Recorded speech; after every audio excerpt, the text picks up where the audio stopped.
As poets, we pride ourselves on a level of audacious sincerity. We are transcribers of the human condition, taking it upon ourselves to sing these songs to the mountaintops you call stages. Up here, we are ironclad, untouchable, and we have the power to say so much without really saying anything. Quote, "He who shouts the loudest has the most to hide."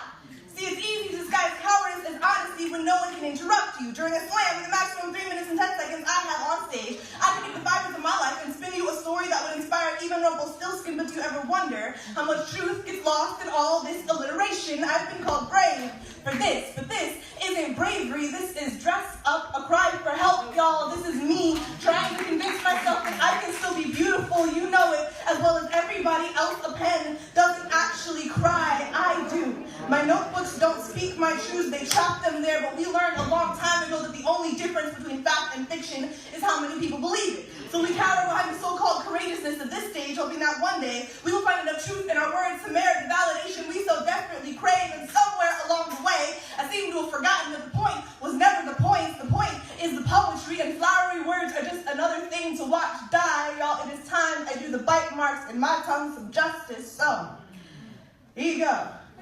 No, it wasn't 2-ton oil rig words being slammed into my chest. I don't know what the fuck it feels like to be hit with a truck, but I do know how I love you. Feels like when met with, I'm sorry, empty, hollow, dejected, and no, there is nothing beautiful about being abandoned. There's just nothing. No altar to be jilted at, no platform to be left standing on. There is me and the inability to convince myself that I'm not the problem this time.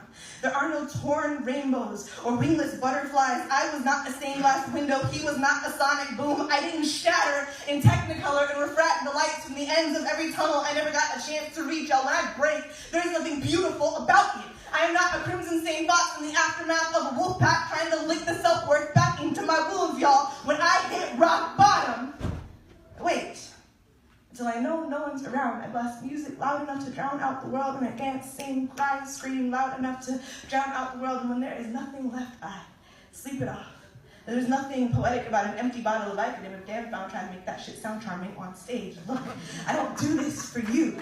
I write because there are days I feel like this stage is the only time you think I'm worth listening to. Because I trust a mic more than my best friend's ears. Because I like the sound of my voice a hell of a lot more than the silence of anybody else trying to figure out what I want to hear instead of just saying what you fucking mean in the first place. Because hugs from strangers somehow feel more genuine. All these snaps and claps and hoots and hollers are the only things keeping me together, y'all. Right. I'm falling apart. Because together, 525,596 minutes and 50 seconds, I feel damn near invisible, but up here, you see me, so I write.